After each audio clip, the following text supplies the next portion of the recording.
Greeting and a warm welcome to all distinguished individuals attending on the program organized by Nepal Engineers Association. We would like to also extend our greeting and welcome to those who joining the Facebook Live. As always, we are gathered here today for our continued talk show. Our keynote speaker presenter for today's program is Mr. John Lipman, who was served as the director of Maharishi Vaastu Architecture in the US for 26 years. He is also recognized as a compiler of medical research Vaastu Vidya and has been a guest lecturer at prestigious institutions like Harvard, AIA and Stanford University. And the topic of today's discussion is implementing Vedic philosophy, Vaastu Vidya and science behind it. आजको yes प्रोग्रामलाई सुरु गर्दा पहिला टिमलाई आफ्नो परिचय गराइदिनु न म आजका मिन्डास अधिकारी सरलाई अगाडि बढाउन चाहन्छु जो चाहिँ चेतनामा आधारित शिक्षामा चाहिँ कार्यरत हुनुहुन्छ। उहाँलाई म सम्पूर्ण टिमलाई चाहिँ परिचयका लागि म मञ्चमा आमन्त्रण गर्न चाहन्छु। नेपाल महर्षि वैदिक फाउन्डेसनबाट हामी यहाँ जति पनि छौँ उहाँहरूको परिचय गराउन चाहन्छु। सर्वप्रथम जोनाथन लिपम्यान अहिले महर्षि वास्तु आर्किटेक्चरको कोर्स को लागि नेपालमा आउनुभएको छ। उहाँ महर्षि इन्टरनेसनल युनिभर्सिटीमा प्रोफेसर पनि हुनुहुन्छ। त्यसै गरी नेपाल महर्षि वैदिक फाउन्डेसनका अध्यक्ष श्री दीपक प्रकाश बास्कोटाज्यू हुनुहुन्छ, जो पहिले पूर्व गृह राज्य मन्त्री पनि हुनुहुन्थ्यो र सहकारी आन्दोलन नेपालमा सहकारीलाई अगाडि बढाउनको लागि उहाँको ठुलो योगदान थियो। त्यसै गरी अहिले वैदिक ज्ञान र मूल्यलाई अगाडि बढाउनको लागि यो क्षेत्रको नेतृत्व गर्दै हुनुहुन्छ।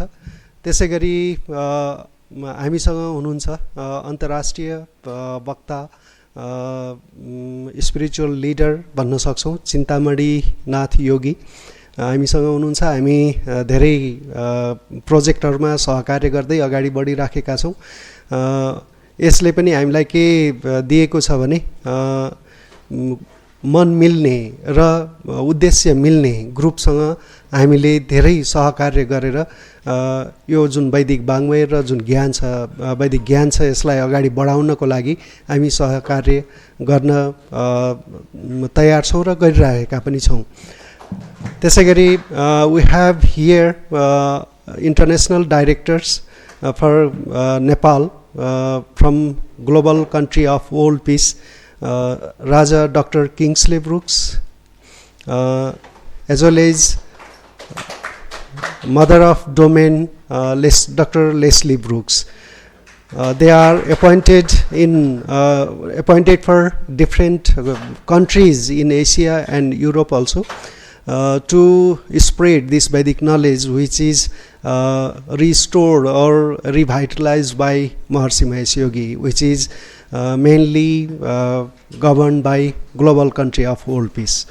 I would like to invite our presenter to commence your presentation. Please, I will invite Mr. John Lipman for his presentation. This is my third time to Nepal. Nepal feels like my home, 100% like my home. I love this country.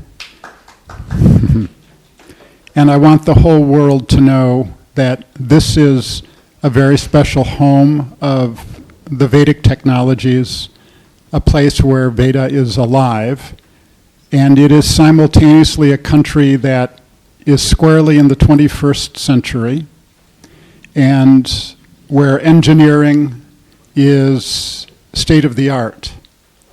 And it causes us to wonder, what is the role of Veda and the Vedic knowledge for us who are engineers and architects, scientists in the 21st century? Yes, we know it has some spiritual value, and we appreciate that, but is it also something that we can understand through the language of science? So today we will look specifically at one of the limbs of the Vedic knowledge, at Vaastu Vidya, the Vedic science of architecture and city planning. And we will explore how the principles of it are understood and validated by 21st century science and medicine. So, of course, the source is Sthapatya Ved, but the application to the design of buildings and cities we call Vaastu Vidya. You know this better than Americans do. How do we understand how Ved can influence the design of buildings? Well, first of all, Aham Brahmasmi. Consciousness is all that there is. I am Brahm. I am consciousness. We all know that since childhood. And consciousness, which is unmanifest everywhere, its nature is to become conscious. And when it becomes conscious, it has to become conscious of a thing, and there's nothing but itself, so it becomes conscious of itself. And so we say that the wholeness of consciousness collapses into a point, the aspect of itself that it is conscious of. And it extends from smaller than the smallest to larger than the largest, and we see this in the structures of nature. All of the structures of nature, from galaxies on one side down to atoms on the other side, have a point at their center. This is the pattern of nature's architecture, of nature's engineering. Having the point at the core of a structure of nature is what maintains the relationship between that structure and wholeness. And this is one secret of the architecture of nature that maintains all of the universe in balance and harmony. And we call that point in Sanskrit Brahmastan, the place where wholeness is established. Now, as city planners, as engineers, as architects, we are not using nature's architecture. We are not using the principles of the architecture of natural systems. And so we are really experimenting on the lives of our clients. Okay? But we are not trained as scientists, and so we do not keep the data. When you, as engineers, do projects, do you come back later to monitor? Let's say you're doing the construction drawings for a hospital, okay? Do you come back a year later to see how the patients are doing in this hospital and compare to other hospitals? We don't think to do that because we as engineers and architects are not trained as scientists. We don't collect the data, and so it is very tricky, it's very difficult for us to make progress to improve the lives of the people. Now, the promise of Vastu is that it is the most ancient, the most complete system of architecture and planning. And it is cosmic. It takes into account the sun, the moon, the planetary influences, these things we know from Jyotish, but not only from Jyotish, but also very functionally, very practically, very measurably, and that's what I'm going to talk about in a minute.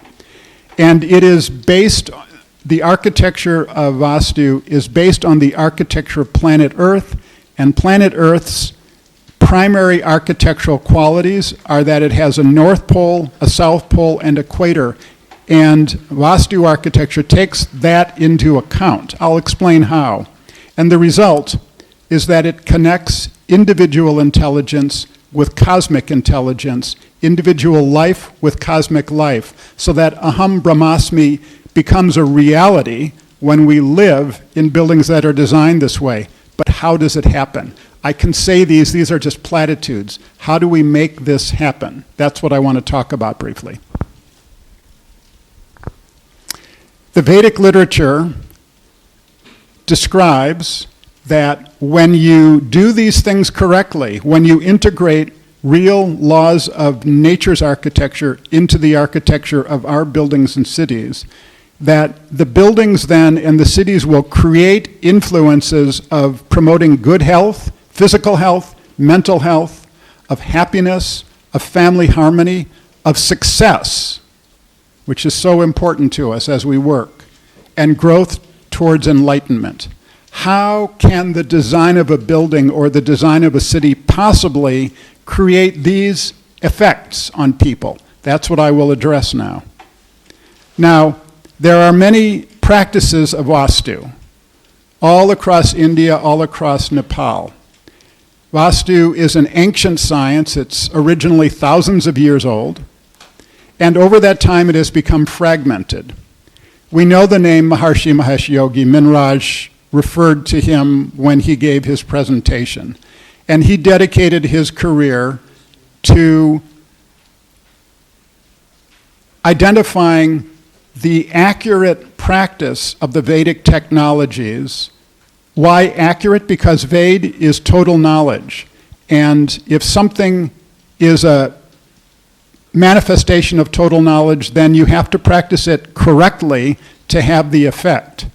And he was very well known, of course, for teaching meditation, and he taught that for many decades. But late in his career, he focused on Vaastu. And before that, for a long time, on meditation. And this meditation is astonishingly validated through science, through medicine. This is one of hundreds of studies which shows that patients who practice this meditation spend less time in the hospital. They have less visits to doctors. It's a huge measure of how it improves health. Now, when he focused on Vaastu, he did several things. He met with the Stapatis, with the Vedic architects, in different branches around India, and he collected all of the Shastras, 150 different Shastras that have some information on Vaastu Vidya. And they met together, and over 20 years, they restored the historic practice of it. And so this is a practice which has been restored meticulously.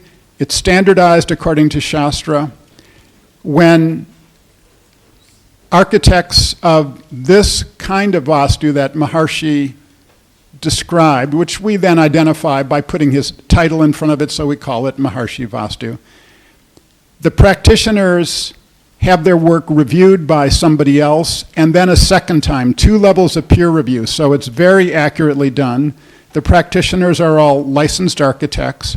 They take a rigorous curriculum of in-person training, and the training is offered about every 5 years, and it actually is going on right now at our facility, the Maharshi Pandit campus in Champadevi, and that's why I'm here, to participate in that as a refresher for me. When you graduate, you become officially accredited, and our Maharshi Vaastu architects are all around the world, and the effects of this practice are validated in published, peer-reviewed medical research. And so this is a kind of practice of Vaastu which is not kind of mysterious or vague, but is something that appeals to the engineer, standardized, rigorous, research-based. Okay? So, one thing that I had the great honor of doing was doing a literature review, which means that I went through PubMed, which is the World International Database of Medical Research, published by the National Institutes of Health in the United States. And I found every study that has been published worldwide that sheds any light on the practice of Vaastu and what the effects would be. And I published this paper, Managing the Built Environment for Health Promotion and Disease Prevention with Maharshi Vaastu Architecture, a review, in Global Advances in Health and Medicine, which is a very prestigious international journal that is published by a consortium of Harvard University, Yale University, the Mayo Clinics, Johns Hopkins, very high level. And what did we find when we did that literature review? We found that if we look at isolated factors, elements of Vaastu, at least as Maharshi has identified it, that there are elements of this that are associated with better mental health, with greater physical health, better sleep, fewer burglaries, heightened financial success. And when we look at the system as a whole, when we look at people who actually live in Maharshi Vaastu, then what we find is improved mental health, improved physical health, improved sleep, greater children's happiness, improved family relations, increased security, increased success, increased creativity, fulfillment of goals more completely, reduced stress, improved quality of life. So all of the predicted effects are found, measured in studies. So this seems to be a real thing. It's not a matter of superstition. It's not a matter of belief. The results are measurable. So that should appeal to us as engineers and architects. So now let's look a little more closely. People who live in Vaastu houses, according to the system of Maharshi, report that 80% have improved mental health, 70% improved physical health, 85% less stress, and 88% of parents report that their children have become happier since they moved into Vaastu. So, specifics. What are the things that we can do in the design of buildings that create these astonishing outcomes? Engineers are practical people. We need to know what the specific elements are. So let's talk about that now. There are 5 major elements. There are many more, but these are the big ones. One is orientation. By that I mean, what direction does a building face, or what direction does a person face? Placement, that means where in a building does an activity take place? Then proportions and measurements. Finally, next, exposure to the rising sun, getting the first rays of the sunlight on you, and finally, other elements of the site. So let's look at some of them. First of all, why do they matter? Planet Earth. What do we know about planet Earth? We know that the Earth is a ball and it rotates. And because it rotates, and I'm going to ask you a very embarrassing question now. What direction does the surface of the Earth rotate in? What direction does it rotate? West to east. West to east. Good, you're engineers, you can answer this. Lay people have real trouble with that. So then if I ask, why does the sun rise in the east? What's the answer?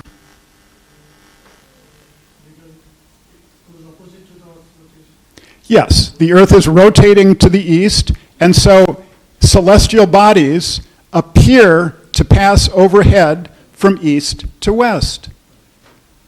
They have no say in the matter. All of the celestial bodies, all the grahas, pass overhead from east to west.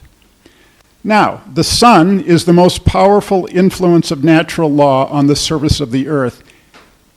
Everything on the surface of the Earth is as it is, directly or indirectly, because of the influence of the sun. Yes, that's a very safe scientific statement to make.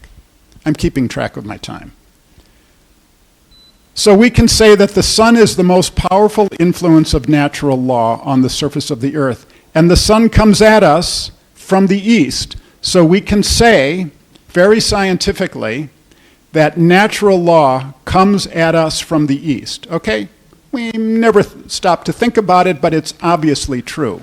Now, Shastra says, when you align yourself with natural law, then natural law will support you.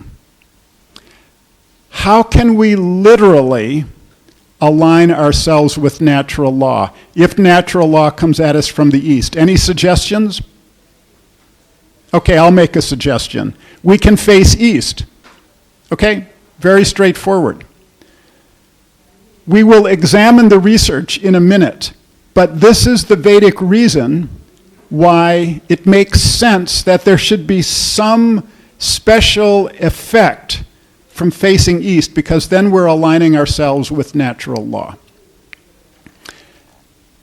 the sun rises in the east, it passes overhead, it sets in the west, and at the different latitudes on Earth, the path of the sun describes lines from east to west on the surface of the Earth. So we see in the second illustration, we see horizontal lines running east-west, like the lines of latitude.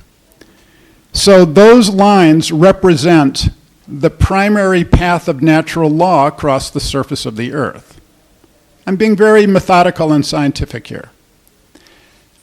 But the other major architectural quality of planet Earth is that it rotates about the North Pole and the South Pole. They also are an influence. And so if we were to connect those influences, North Pole, South Pole, then we are drawing lines on the surface of the Earth that run from north to south. And so in the second illustration, those are like the lines of latitude. So in Maharshi Vaastu, when we lay out buildings, when we lay out cities, we lay them out so that they harmonize with the influences of natural law on the surface of the Earth. And that means in a grid running north-south, east-west. This is not just a concept. Quantum physicists have identified that in all celestial bodies that are spherical and that rotate, that is to say planet Earth and stars and other planets, that there actually is a standing wave on the surface of the planet that is aligned north-south, east-west, a standing wave of energy, quantum mechanical.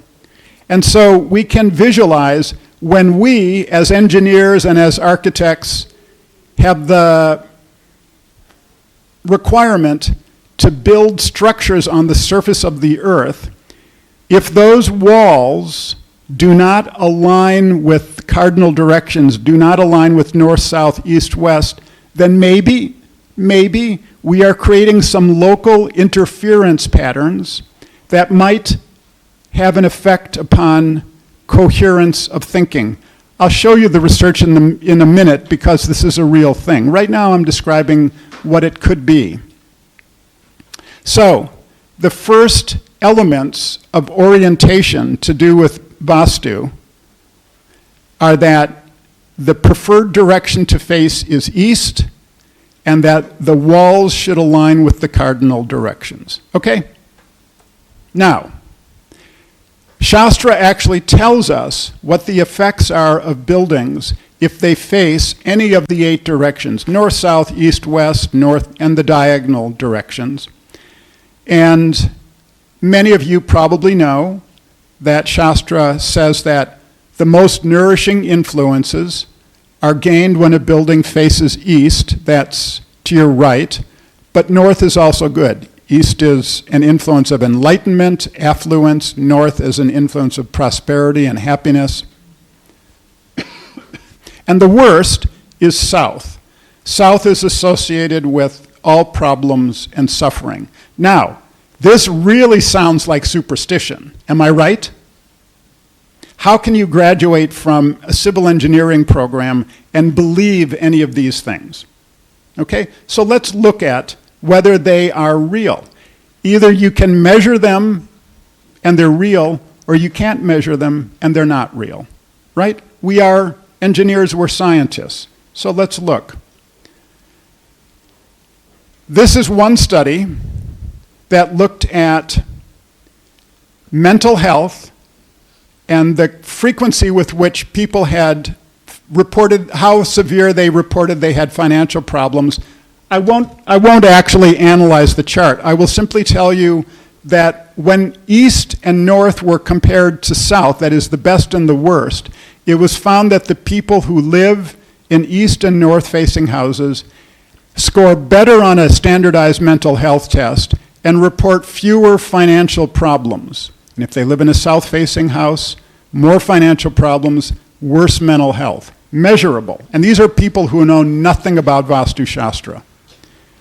Next, a researcher analyzed burglary statistics in a city. And what he found was that you see how on the far right, that column is much taller? That column is measuring how many burglaries occur in south-facing houses. Many more than in the other directions. So we already have 2 studies that give some support to this Vedic understanding that the direction that buildings face have an impact. We may not know really why, we may not know how, but the way that science works is that first you collect the data and you see if something is a real phenomenon, and that's what we're showing now already. Then you, as scientists, have to create hypotheses to propose why. Right now we're at the first stage with the revival of this Vedic knowledge. I'm doing a study right now.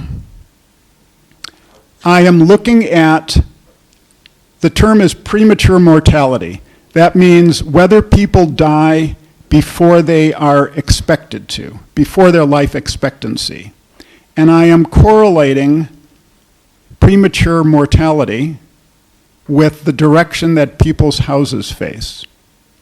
This is a very pure piece of research to look at the effect of orientation of buildings. The study is underway now. I cannot report to you on any findings, but I've been to Nepal 3 times. That means I'm coming back again. And when I come back again, if Chidan Maniji invites me to speak to you again, then I hope to report to you on the results of that study.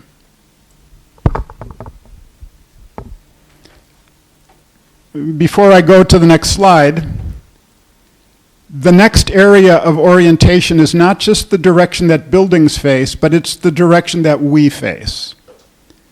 There are 2 things that we spend most of our time doing over every 24 hours where our body is pointing in a single direction. What are those things? The things we do where we spend the most time with our body pointing in one direction. Any suggestions? Sleep. 1/3 of our life, if we're not working too hard, 1/3 of our day where our body is pointing in one direction. And maybe also for 1/3 of the day we're at a desk and we're pointing in one direction. So the question is, does the direction that we face when we're sleeping, when we're working, have any effect upon us? Well, Shastra says it does. The Vedic literature says it does.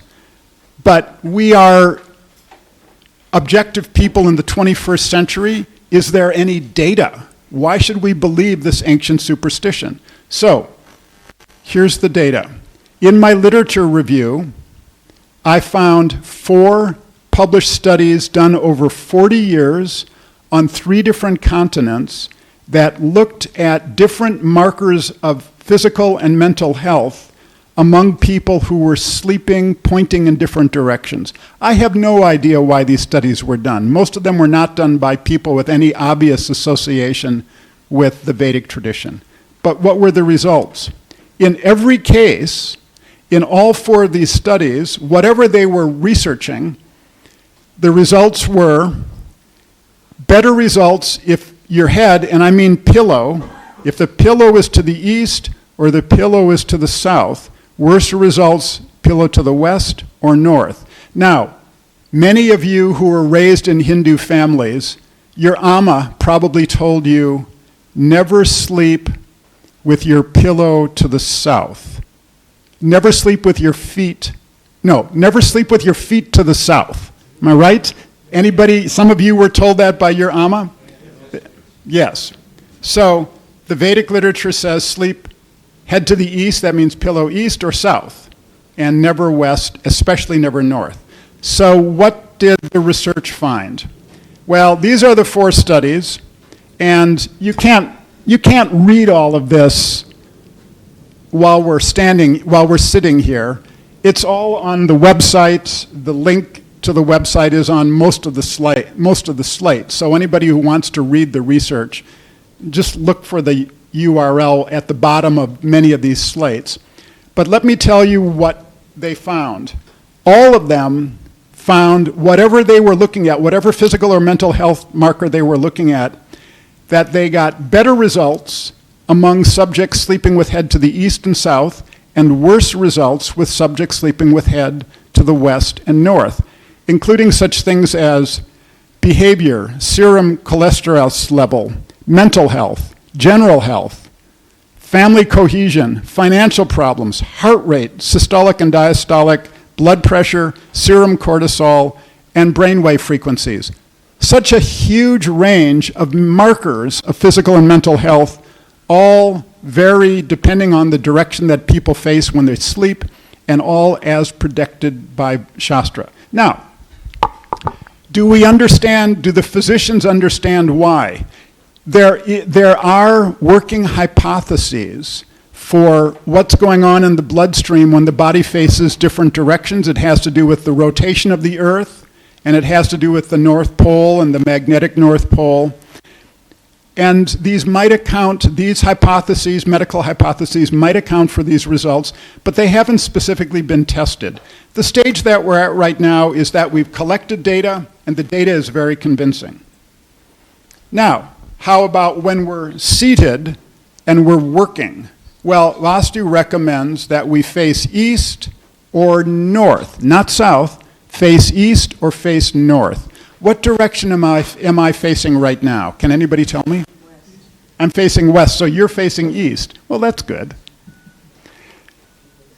So the Vedic literature predicts that you will think better, that you will think more coherently when you are facing east or north than west or south. So a research psychologist created a very precise study to attempt to measure this. The study was done. It was published in a good peer-reviewed medical journal. Here are the results. Now, this is a kind of complicated chart.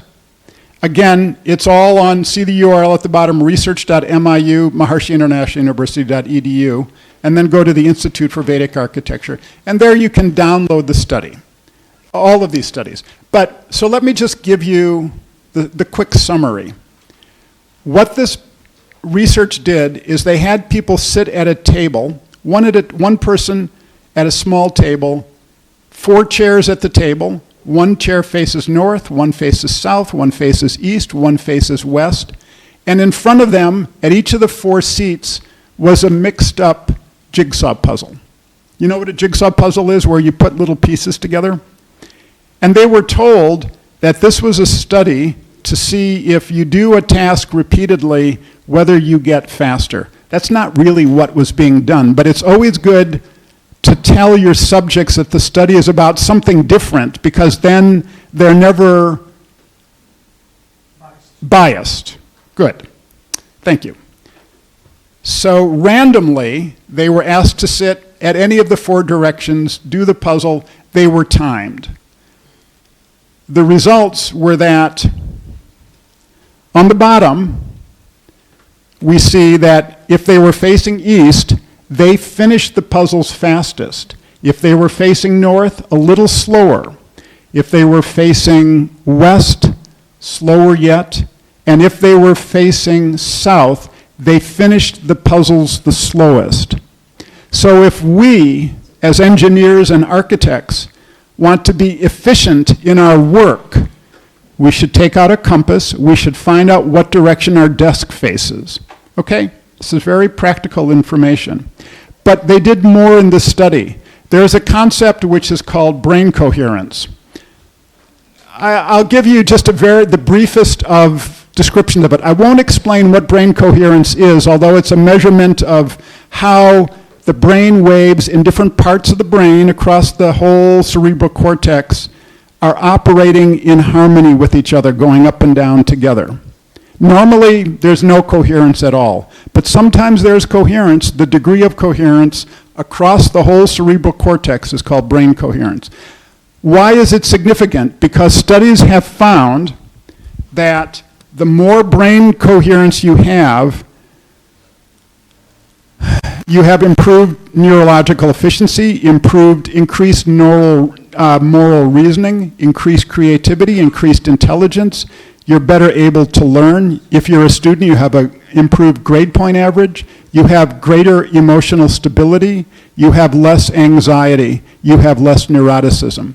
So in other words, the degree of brain coherence is a kind of single measurement that reveals how well your mind is working, because it correlates with so many different markers of behavior.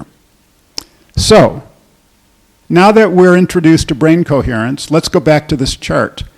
They were measuring the brain coherence of these subjects as they were facing the different directions. And what they found was, in the brainwave ranges that are involved in doing a focused task, which are the pertinent brainwave frequencies because they were doing a focused task, in those frequencies, which are beta 2 and gamma, they had the most brain coherence when they were facing east, a little less when they were facing north. This is the second row, or the third row. Little less when facing west, and the least when facing south. So all of those markers describing different qualities of how well our mind functions, they differ according to the direction that we are facing. So that's two reasons why it pays to pay attention to what direction your desk is facing. Okay? Now, why? Why does the direction that our head face have so many effects upon us? Well, there's a lot of research. Some of it has received Nobel Prizes, and it's neurophysiology and cognitive science, and it's pretty heavy stuff. And I won't actually go into it right now. All I will say is that there is a lot that is being discovered about how brain waves function differently when we're facing different directions. It's going to take years and years more study before it's all uncovered, but there is a lot that's gradually being understood. This was an absolutely fascinating study, and it found that brain waves in a certain part of the brain become active only when the subject is facing the magnetic North Pole. And as their body is rotated away from the magnetic North Pole, this part of the brain stops being active, which suggests to us that there actually is a part of the brain that is monitoring the direction we're facing. Okay, so that's how far we've gotten in attempting to understand how it works.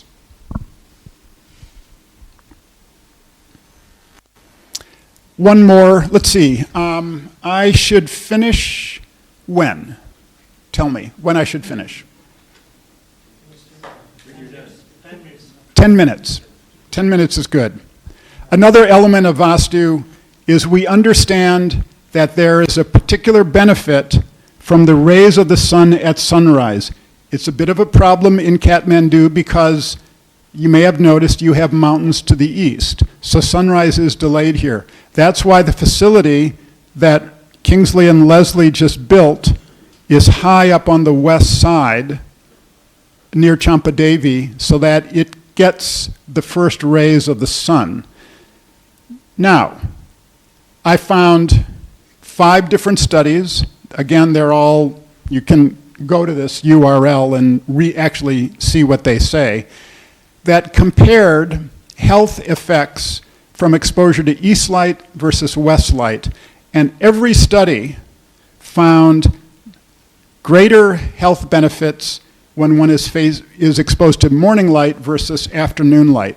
One of the studies was looking at the likelihood of getting skin cancer. One was looking at reduction from incidence of bipolar disorder, all kinds of things, all kinds of aspects of our health are benefited by exposure to east light. So that's another reason why Maharshi Vaastu buildings preferably face east and have plenty of windows on the east side. Okay. Now, this work is being done all over the world. It's from India, it's from Nepal, but it is now a worldwide, well, you can't really see, but if you could, this is a map of the world, And all of the nations in which there are Maharshi Vastu buildings are pink on this screen, but up there it's all the same color. But let me just tell you, it's almost the entire landmass of the world that has Maharshi Vastu buildings on it. We are, this initiative to revive the Vedic knowledge in the field of architecture is on every continent in most of the nations of the world. Quickly, a few photographs. Okay, first some office buildings. Oh, by the way, let's go back. My own office is right there in that window. Guess what direction the building faces? Very good, very good. This is a blood and cancer center in California, and yeah, Bakersfield. One quick anecdote. My client, he moved into this. We've had to expand it 3 times. It is now the largest blood and cancer center that is not a part of a hospital in the western half of the United States. There are 200 cancer physicians who work in here. And my client, the owner of this, I asked him after 6 months after they moved in, do you notice anything? And he said, well, you know, when our patients come for treatment for radiation, it makes them nauseous. We know that about radiation treatment. This was 20 years ago. It was worse then. It's a little better today. And he said, so what happens is that people's bodies eventually get repelled from the place that makes them nauseous. And people find it hard to return to the cancer center for treatments because their body tells them, if I go there, I'm going to get nauseous. So what he said had been happening since they moved into this building is that his patients were dropping by for visits in between appointments. To him, that was astonishing. This is another office building in the United States. It's also LEED Platinum, which is the highest standard of sustainability. Some details of it. Vastu is not a style. It's deep principles of architecture and engineering. It can be applied to almost any style. The lobby of this building, offices in this building, plenty of east light. Around the world, in India, we built many, many Maharshi Vastu universities, and these are a few of them.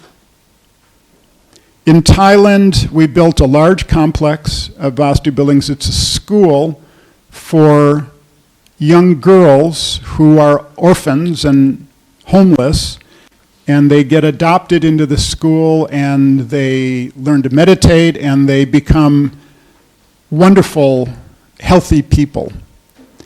Now a few houses. This is one in the United States. It's around a courtyard, lovely building. Another one in the United States, a completely different style, the interior of it. Another house in the US. A house in Australia, modern this time. Another house in the US. A house in Italy, outside and inside.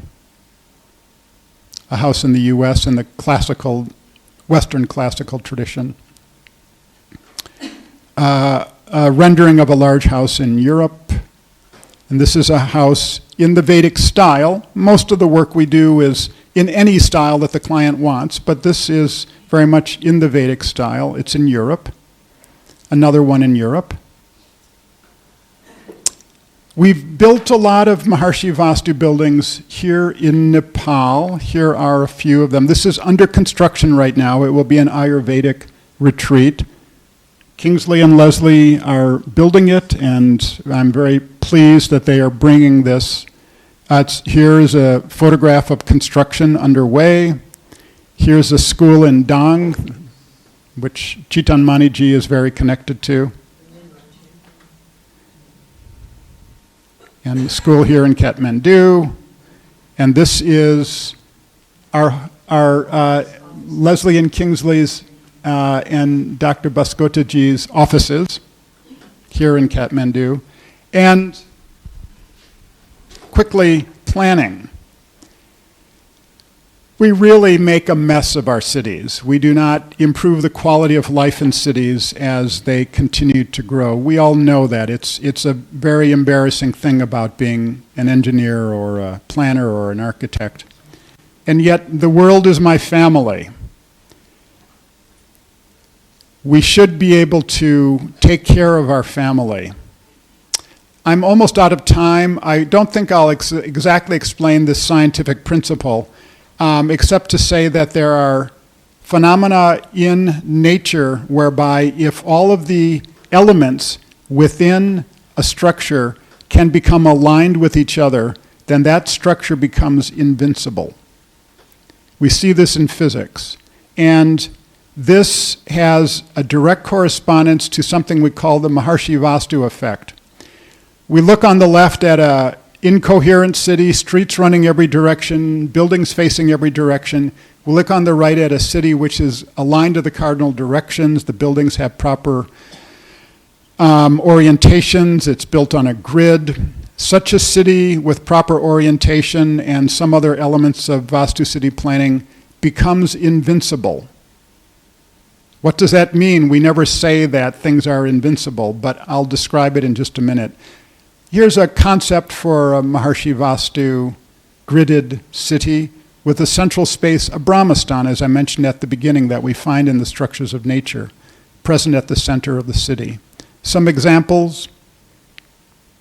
This is a community being built in Florida right now, which is a Maharshi Vaastu community. We see on the far left almost a mandala, a perfect square with the Brahmastan at the center, and then in the right, other shapes, but all these houses face east, and this project has a higher density than other projects in the same neighborhood, so there's no sacrifice to density to get the same orientations. Some renderings of it, as I said, it's under construction now.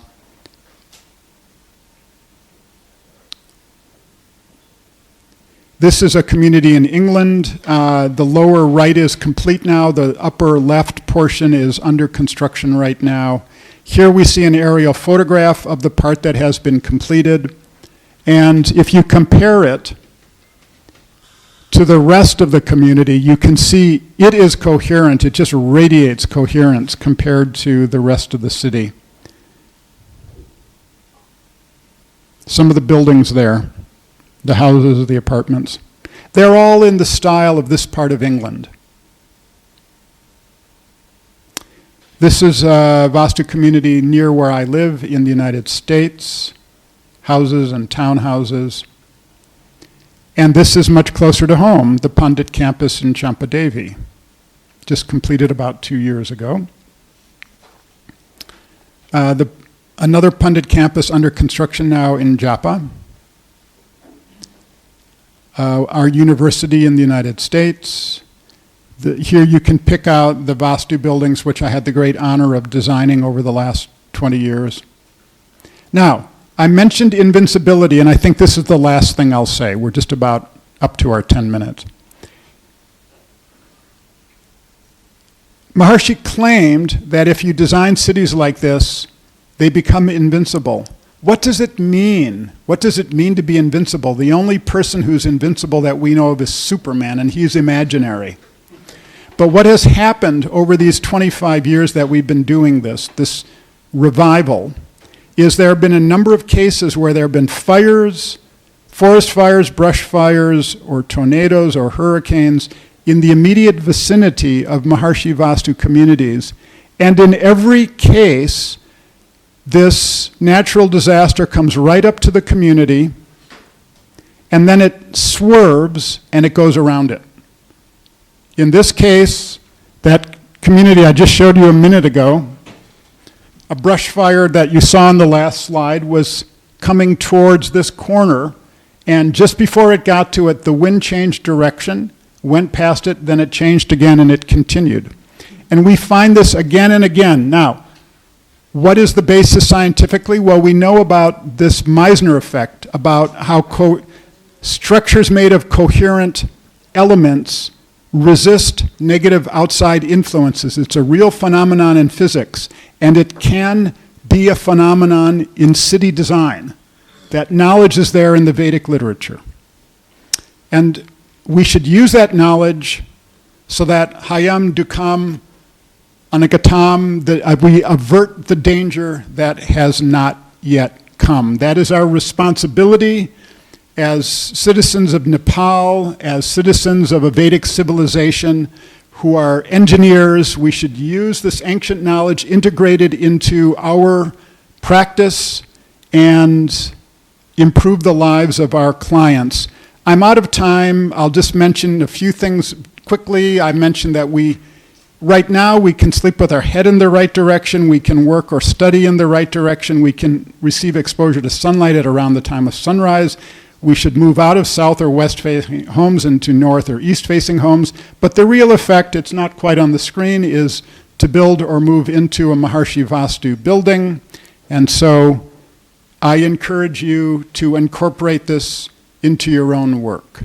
Thank you.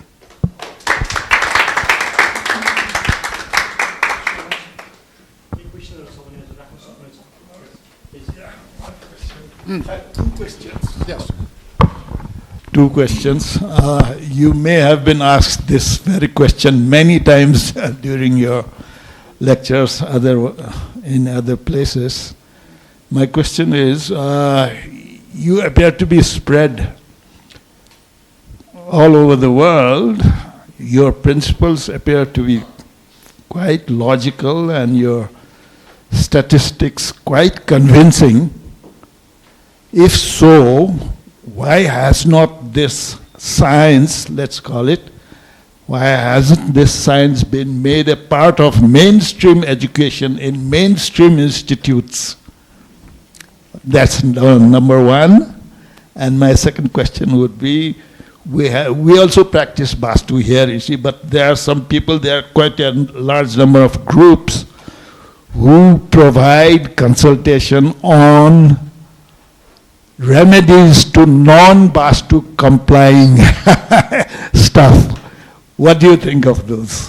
Two questions. So the answer to the first question is that right now we are in discussions with a major university in Nepal to incorporate this Maharshi Vaastu knowledge into the training of their architects. So Nepal may be the first country in the world that produces Vaastu architects, Maharshi Vaastu architects. And we are signing the Memorandum of Understanding on Thursday, I think. In a few days. We have a muhurta for a good time. The second question is remedies. You know, we get asked constantly, can we remedy a home? It is a pressure on every Vaastu architect and consultant around the world. And we know when we read the Shastras do not discuss remedies, and yet there is a financial pressure to say yes, to provide some solutions. But those solutions are just experimentation. Maharshi looked at rectifying existing houses. We even did a few in the first years. We did real things. We did things like close up the west entrance, close up the south entrance, create an east entrance, create a north entrance, rotate the directions your beds face. And when those things were done, the effects upon the occupants of the house were dramatic. I could tell you stories, they would make your hair stand on end. And yet, that was only a small part of the effect of the holistic, integrated practice. And consequently, he decided that we would not do that. And so 20 years ago, this practice of Vaastu stopped providing remedies on existing buildings because we can only provide a little bit, and probably much of what is done in the name of remedies, it's probably placebos, and we don't want to touch that. We just want to do the real thing. So that's my answer. And it's a problem because there are 1 billion houses and apartments in the world, and almost all of them need to be torn down and rebuilt. And so our job as civil engineers is to reconstruct Nepal, reconstruct the entire world, to bring better health, happiness, family harmony, and success, and growth to enlightenment to the population that we serve. That's our highest objective, the highest fulfillment of our careers. Not easy, and it won't happen in the first generation, but we have to move in that direction. So thank you for that question.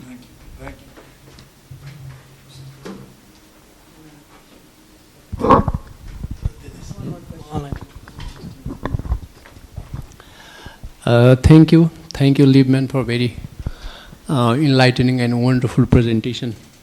My question is, you said that most of the natural principles are influenced by the sun. And you see in Kathmandu, there are so many buildings already built facing south, facing east. And what are your suggestions for such building which already built? And another point, second question is, you see in Kathmandu, people say that if the building is south-faced, then you can receive the sunlight because the sun goes from east to west. And if you like to put sun rays inside your home, you have to face the building to the south. People say like that. And what is your comments on this? Thank you. If someone is addicted to cigarettes and they smoke 3 packs of cigarettes a day and they go to see the doctor, what does the doctor tell them? Stop smoking cigarettes. And it's not easy. My father was addicted to cigarettes and he stopped after 50 years and he said it was the hardest thing he'd done in his life. Now, to get the benefit, we need to live in houses with proper, or buildings with proper orientation. That's part of the benefit, only a part. So a building that does not have a proper orientation, there are 3 different categories it can fall into. Number 1, maybe it's rotated. It's not really facing any of the cardinal directions. For that building, nothing can be done. If a building does face north, south, east, west, in some cases, you can create or you can use an east or a north entrance and stop using the west or south entrances. And that's good. That's the second case. In the third case, it's aligned with the cardinal directions, but there is no possibility to create an east or a north entrance. And in that case, again, we recommend that you don't live there or work there. It's not easy. But again, it's not easy to quit smoking, and yet we now know that smoking causes lung cancer, so you have to stop. That's a way to think about it. I just wanted to add the point about southern light. Yeah, southern light is very nice. You can have plenty of windows on the south of your house, but still have the orientation and the entrance facing the east. So we're not denying that southern light is nice because especially in the winter time, the sun comes east or southeast comes. But that just means windows. Have lots of windows on the southeast side of the house. Yes. Thank you so much. There are a few questions in the online. Rajan Sharma Kafle have asked one question. Full of pseudo concept with the words abstract, wording such as Vedic, Maharashi Vaastu, and a lot of other words to put someone in confusion. It's just. I'm sorry, I didn't quite follow that. Can I repeat again? Full of pseudo concept. Can. Yes. Without yourself. This is the problem. Thank you. 2, 3 questions here. This question is first. The remedies we can't on. You read out yourself. Okay. Vaastu suggests remedies. We cannot align the office or the plot or the building as per the site condition. I am aware of the Vaastu, but site condition does not support. So the client goes to Vaastu Shastri and he suggests various remedies, usually very expensive. Does that actually work? Do the research. Do the objective scientific research. Gather the statistics and find out whether it works. I predict, no, it does not work. Okay. Okay. Full of pseudo-concepts with vague abstract wording such as Vedic, Maharshi Vaastu, and a lot of other words to put someone in confusion. Is this pseudoscience? Let me tell you what pseudoscience is. Pseudoscience is there's a distinction between something called pseudoscience and something called proto-science. Pseudoscience is making a claim and claiming that it is scientific without having evidence. Proto-science is when you are in the early stages of identifying patterns of natural law that have not been fully documented and accepted yet within the scientific community. Science advances through proto-science, and that's what I'm describing to you today. The distinction is clear? Good. Finished. Okay, let me then say, if you want more information, maharshivastu.org, and we have now our first trained expert in Maharshi Vaastu in Nepal. And so if you reach out, here's an email address, we can help you. Thank you. चिन्तामणिनाथ योगी जो चाहिँ motivation end special speaker हुन्छ उहाँलाई पनि छोटोमा आफ्नो धारणा प्रस्तुतिका लागि म ड्यान्समा आमन्त्रण गर्न चाहन्छु। इन्जिनियर्सलाई भेट्दा आशा लाग्छ, डक्टर्सलाई भेट्दा आशा लाग्छ, पढे लेखेका मान्छेहरूलाई भेट्दा आशा लाग्छ, तर कुरा छ बाँकी, पिक्चर अभी बाँकी है। You have knowledge but no wisdom. Then knowledge becomes a problem. You have beautiful, wonderful house, very fascinating house, but not a lovely family with trust and very harmonious relationship with each other. So the house becomes a problem. कता कता बाटा पनि बने, ठुला ठुला घर पनि बने, ठुला ठुला विकासका निर्माणका कुराहरू पनि भए, सबै बन्दा बन्दै पनि मान्छे बनेन। म चाहिँ वास्तु शास्त्रको मान्छे होइन, तर म शास्त्रको मान्छे हो। हिजो इन्द्र जात्रा मनायौं, यो इन्द्र जात्रा मनाउने देश हो। इन्द्र आए, लो न पारिजात कहाँ पाइन्छ? Is there any country in the world where I can get this parijat flower? Okay, one country, one place, go to Kathmandu city, you can get this parijat flower. I don't know how to say in English. So Indra came here and he went to the garden to pick up the flower, Indra Jatra. I'm sorry, parijat full. Mali aayo. How can you take this parijat flower without any permission? How can you steal? You are not allowed to take anything, grab anything until you don't get the permission from the owner. त्यो मालीले त्यो इन्द्रलाई पनि बाँधिदिए, बिचरा इन्द्र भाग्न खोजे, त्यो फुत्किन सकेनन्। त्यो मालीले भन्छ यो जुन डोरी हो नि, यो तन्त्र विद्याले बनेको डोरी हो। Imagine the time when there was such type of garden in Nepal with parijat flower. Imagine a time when there was a layman also had that kind of capacity to tie up Indra with that kind of magical power, with that kind of mantra. So what is pseudoscience and what is spiritual science? What is Vedic science? Again a big dialogue. मन्त्रले बाँधिदिए, बिचरा इन्द्र भाग्नै सकेनन्, फुत्किनै सकेनन्। आमा खोज्दै खोज्दै खोज्दै आउँदा कहाँ छ मेरो छोरो? Where is my son? Finally इन मरुटोल भैरव पनि आए, सबै आए, मेरो छोरालाई छाडिदेऊ। भैरवले भने त्यो इन्द्र हुन्, यिनलाई छाडिदेऊ भनेपछि बल्ल इन्द्र छुटेको, र त्यो छुटेको उपलक्ष्यमा इन्द्रले मुक्ति पाएको उपलक्ष्यमा इन्द्र जात्रा मनाउने देश। And now imagine a country where even you are not allowed to pick up any single flower. त्यो देश आज करप्सनमा कहाँ पुग्यो? त्यो भएर मेरो शास्त्र मान्छे बनाउने शास्त्र, मेरो शास्त्र त्यो भ्याल्युज, त्यो एथिक्स, त्यो काइन्ड अफ त्यो कन्सियसनेस, त्यो शास्त्रमा हामी लागेका छौँ र घुम्दै जाँदा हिँड्दै जाँदा I have been living in Kathmandu for last 40 years, many different types of programs and projects and institutions and movements. I came to know about them. Wow. अघि सुरुमा भने नेपाल, दुनियाँले भन्छ नेपाल खत्तम भयो, कलेज विद्यार्थी पाउँदैन, तपाईहरु यो कलेजसँग सम्बद्ध हुनुहुन्छ। उनले भन्छ Nepal has the only potentiality. If you want to save the world, save the Vedas, and if you want to save the Vedas, save Nepal.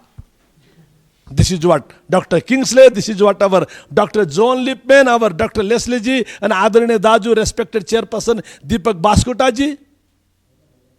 आज उनको विश्वास छ महर्षिले 50 years back he said that Nepal to lead the world. आज त्यही कुरा उनी follow गरिराखेका छन्, Nepal to lead the world, Nepali to lead the world. किनकि वेद विज्ञान हामीसँग छ, बौद्ध दर्शन हामीसँग छ, जनक दर्शन हामीसँग छ, बुद्ध हामीसँग छ, मुन्दुम हामीसँग छ। नेपालका यी मन्दिरहरू, नेपालका यी कलाकृतिहरू, नेपालका इतिहासका कुराहरू, पुरातत्वका कुराहरू सारा दुनियाँलाई सिकाउनका लागि छन्। हरेक एउटा मन्दिर सिङ्गो आफैमा एउटा इन्जिनियरिङ साइन्सको एउटा कम्प्लिट प्याकेज हो। तर हाम्रो लागि मन्दिर के हो? जाऊ ढोग, पास र फेलको कुरा गर, श्रीमती र श्रीमानको मुद्दावाला कुरा गर, के कुरा गर। हैन भने every single temple can become the biggest institution to teach you what our archaeology is, what our engineering science is. Every single jatra can teach us what our social harmony is. Every single festival can teach us what family values is, what is the way of family management, stress management, emotional management. यतिका कुरा मित्रहरू हरायो, किनकि हाम्रो वेद पनि हरायो, बुद्ध पनि हरायो, मुन्नु पनि हरायो। सबै पढ्यौँ, सबै पढायौँ, अङ्ग्रेजीमा पढ्यौँ, के पढ्यौँ, बाहिरको मात्र पढ्यौँ। हामीसँग जे छ सबै गनाउने भयो। साथीहरू, हामीसँग भएको कुरा गनाउने होइन। That's why there is a wonderful university in Iowa, Maharishi international university. Their headquarter is in Netherland. They are working on global level. हाम्रो कुरा गनाउने हुनु हुँदैन। हाम्रो वेद, हाम्रो बुद्ध, हाम्रो मुन्दुम, हाम्रो गोरखवाणी गनाउने विद्या होइन। That is what the light for the entire world. त्यही भएर वेदोखिलो धर्ममूलम, वेदोखिलो विश्वमूलम, वेदोखिलो कर्ममूलम। सारा विश्वलाई जगाउनु छ, जोड्नु छ भने मित्रहरू, हजुर यस्तो पढेको मान्छे, इन्जिनियरिङ साइन्सको मान्छे आगे बढो। Finally physical science to spiritual signs.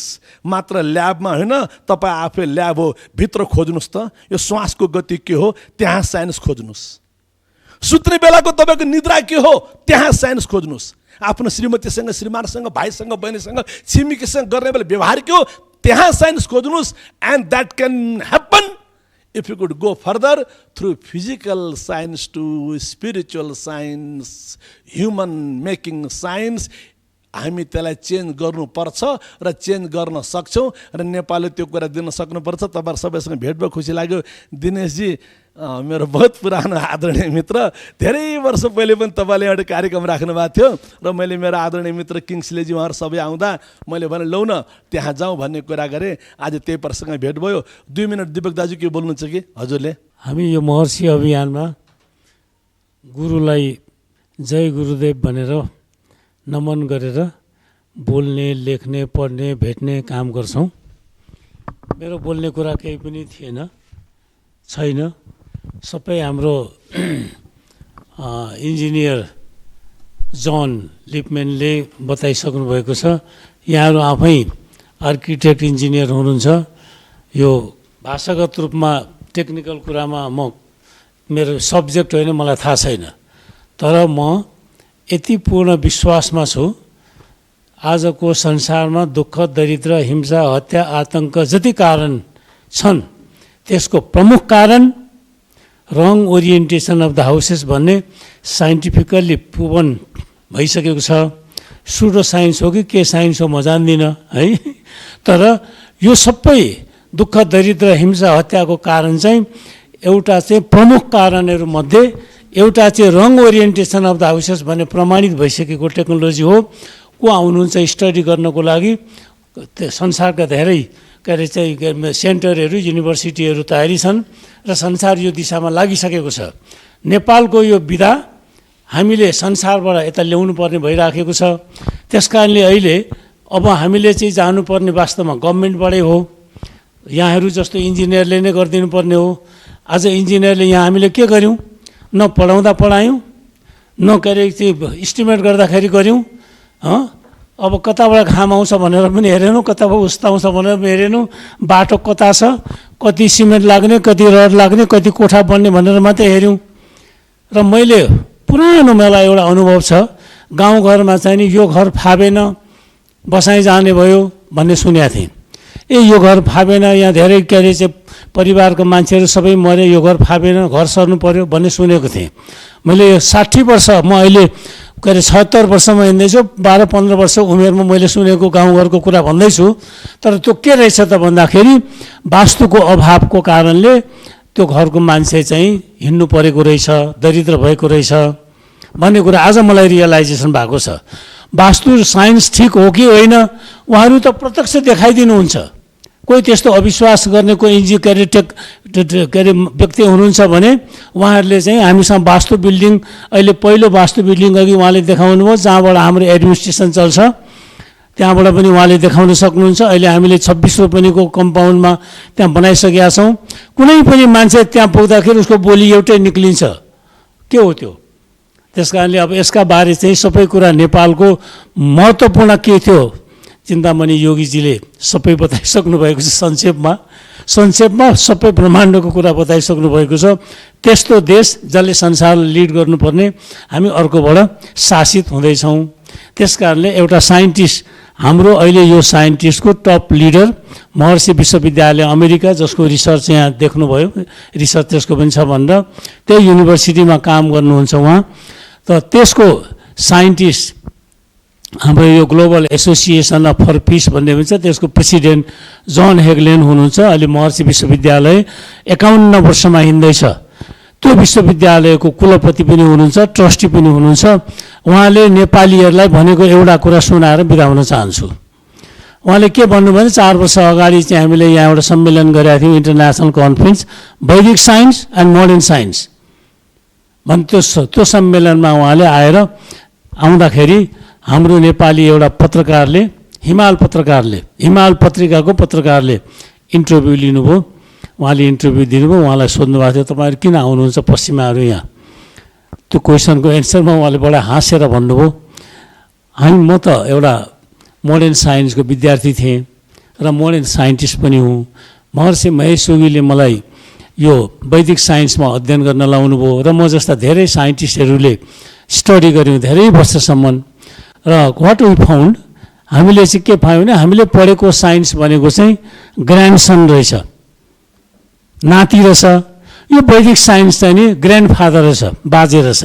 त्यस कारणले यो यस्तो के अरे चाहिँ परिपक्व बाजे रहेछ, त्यसलाई छोडेर नाति एक्लै हिँड्दा दुःख पाएका रहेछौँ। त्यस कारण हामी किन नेपाल आएको भने यो विद्या भनेको चाहिँ तिमीहरूको हो, भारतीय हो, के अरे चाहिँ नेपालीहरूको भारतीयहरूको विद्या हो। त यस्तो विद्या छ तिमीहरूसँग जसलाई महर्षिजीले भन्नुभयो कि यसैको ज्ञानद्वारा संसारलाई हामी शान्तिमा बदल्न सक्छौँ, समृद्धिमा बदल्न सक्छौँ, अनि राम राज्यमा बदल्न सक्छौँ भने यस्तो विद्या छ तिमीहरूसँग। अब त्यो याद नगरेर नपढेर हामी पश्चिमाको दास बन्न पश्चिममा नजाऊ भन्न आएको भनेर उहाँले भन्नुभयो। त्यो हिमाल भन्ने पत्रिकामा छापिएको पनि थियो। Now I want to repeat that.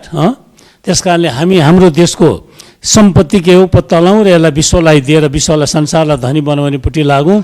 र महर्षिजीले त हामीलाई थ्रेट गर्नुभएको छ, नेपालले यदि ज्ञानको लाइट बन्द गर्यो भने संसारले दुःख पाउनेछ। हेर नेपाली हो भने यो आज होइन, 1972मा 72 होइन टुँडी खेलमा बोल्नु भएको, 1972मा टुँडी खेलमा आएर चाहिँ बोल्नु भएको छ कि तिमीहरूले नेपालीहरूले यो ज्ञानको बत्ती निभायो भने संसारले दुःख पाउनेछ, संसारलाई समृद्धिमा बदल्ने ज्ञान तिमीहरूसँग छ। त्यस कारणले मैले Nepal to lead the world भनेको हुँ भनेर उहाँले पुष्टि पनि गर्नुभएको छ। यसका लागि सबै लागौँ, हामी पनि लागेका छौँ, यहाँहरू सबै लाग्नुहोस्। आज यो कार्यक्रम एरेन्ज गर्नुभएकोमा नेपालको यो महर्षि वैदिक फाउन्डेसनको म अध्यक्षको हैसियतले यहाँहरू सबैलाई धन्यवाद दिन चाहन्छु, सहकार्य गर्न पनि चाहन्छु। अब एउटा गुड न्युज अघि उहाँले पनि बताउनुभयो, जनले पर्सि बुधबार बिहान 11:30 बजे मुहुर्त फेरि बिना मुहुर्तमा हामी काम गर्दैनौँ। 11:30 बजेको असल मुहुर्तमा संस्कृत विश्वविद्यालयको भिसीसँग महर्षि विश्वविद्यालयको भिसी प्रेसिडेन्ट डाक्टर जन हेगलेनसँग चाहिँ नि एउटा चाहिँ नि एमओयू साइन हुँदैछ, जहाँ संस्कृत विश्वविद्यालयले आर्किटेक्ट के अरे चाहिँ को पढाइ सुरु गर्दैछ, जसलाई नेपाल सरकारले बजेट पनि एलोकेट गरेको छ। संस्कृत विश्वविद्यालयले डिपार्टमेन्ट खडा गरिसकेको छ, डिन नियुक्त गरिसकेको छ र यो के अरे महर्षि वास्तुको पाटो चाहिँ नि महर्षि विश्वविद्यालयले प्रोभाइड गर्ने गरी पर्सि एमओयू पनि साइन हुँदैछ र हामीले काठमाडौँ युनिभर्सिटी र पोखरा युनिभर्सिटीसँग पनि एग्रिमेन्ट गरिसकेका छौँ र अब ढिलो चाँडो अरू वैदिक साइन्सको क्लासेसहरू अगाडि बढ्दै जानेछ। नेपालमा यसरी केही सुरुवात गरेका छौँ। यहाँहरू सबैको सहकार्यको लागि अपेक्षा गर्दै बिदा हुन चाहन्छु। जय गुरुदेव। आजको प्रेजेन्टेसनको स्लाइड चाहिँ नेपाल इन्जिनियर्स एसोसिएसनको वेबसाइट विकली टक प्रोग्राम गएर हजुरले डाउनलोड पनि गर्न सक्नुहुनेछ। नेपाल इन्जिनियर्स एसोसिएसनले आफ्नो मेम्बरको लागि डाटा अध्यापतिक कार्यक्रम सुरु गरिरहेका छौँ। हाम्रो आफ्नो मेम्बरको valid phone number, valid email address लगायत थुप्रै डाटाहरू मिस भएको कारणले गर्दा हामीले यस्ता कार्यक्रम गरेको इन्फर्मेसनहरू टाइममा पुर्याउन सकेका छैनौँ र लगायत थुप्रै कार्यक्रमका लागि डाटा अध्यापतिक प्रदेशदेखि विभिन्न कार्यालयमा हामी पुर्याइरहेका छौँ। हजुरले त्यसमा सहभागी भई आज पनि माथि हाम्रो सुरु नै भइरहेको छ, त्यसमा गएर सहभागी भइदिनु सम्पूर्ण अनुरोध गर्दै फेरि हाम्रो निरन्तरको टकसो प्रोग्राममा जोडिनुहुन्छ भन्दै म आजको यस कार्यक्रमका सभाध्यक्ष हाम्रो नेपाली इन्जिनियर्सका महासचिव इन्जिनियर रविभूषण झा सरलाई आफ्नो धारणा राख्दै कार्यक्रम समापन गरिदिनु हुन अनुरोध गर्दै म पनि उपमहासचिव सरोजदार बिदा हुन चाहन्छु। हस्, धेरै धेरै धन्यवाद। Thank you, John Lipman, sir. It's our privilege to invite you in our Nepal Engineers Association talk program. Implementing Vedic philosophy, Vaastu Vidya and the science behind it को बारेमा जुन हाम्रो एक्सपर्टले चाहिँ प्रेजेन्टेसन राख्नुभयो, हाम्रो साथीहरूले पक्कै पनि केही बेनिफिटेड हुनुभएकोलाई मैले विश्वास लिएको छु। And he has already shared his email address, so if you have any queries left then you can ask through, you can get connected with him with email. त्यही भएर अब यो यसमा लामो नभनिकन सरोज भाइले केही सूचना पनि दिइसक्नु भएको छ। अहिले हामी नेपाल इन्जिनियर्स एसोसिएसनले डेटा अपडेटको काम हामी गर्दैछौँ। त्यही भएर यसमा चाहिँ सबैजना आफ्नो डेटा अपडेट गराउनु होला। अझ सिनियर सरहरू जुन पहिला सुरुमा चाहिँ फर्म भर्दाखेरि हार्ड कपीमा राख्दाखेरि मोबाइल नम्बर, फोन नम्बर पहिला हुने के अरे मोबाइल नम्बर हुँदैन थियो, इमेल एड्रेस हुँदैन थियो, उहाँहरूले चाहिँ अझ हामीले कम्युनिकेसनको लागि चाहिँ त्यो आइदिनु होला, त्यहाँ अपडेट हुनु होला। र हामी डिसेम्बरमा we are organizing our national convention maybe 7th 8th December. The date is not finalized yet, so we would like to even invite, if there is one session from our technical team, they will provide, then it will be very beneficial to all of us. So we will just convey this message to our technical team. हामी त्यसमा त्यो राखौँला, यदि त्यहाँ कुनै स्लटमा त्यो छिराउन मिल्छ भने everybody will be get opportunity to know about more about this Maharishi and everything whatever you have shared to us. So we will just convey this message to our technical team. त्यही भएर फेरि पनि यहाँ सम्पूर्ण सरहरूलाई, social मिडियामा जोडिराख्नु भएको सरलाई चाहिँ म नेपाल इन्जिनियर्स एसोसिएसनको तर्फबाट विशेष धन्यवाद दिँदै हरेक शुक्रबार केही न केही हामी नयाँ प्रोग्रामहरू, नयाँ टपिकहरू लिएर आइरहेको छौँ, यसमा चाहिँ जोडिनु होला भन्दै आजको प्रोग्राम यहीँ सकिएको यहाँहरूलाई चाहिँ जानकारी गराउँदै यो बिदा हुन चाहन्छु। हस्, धन्यवाद।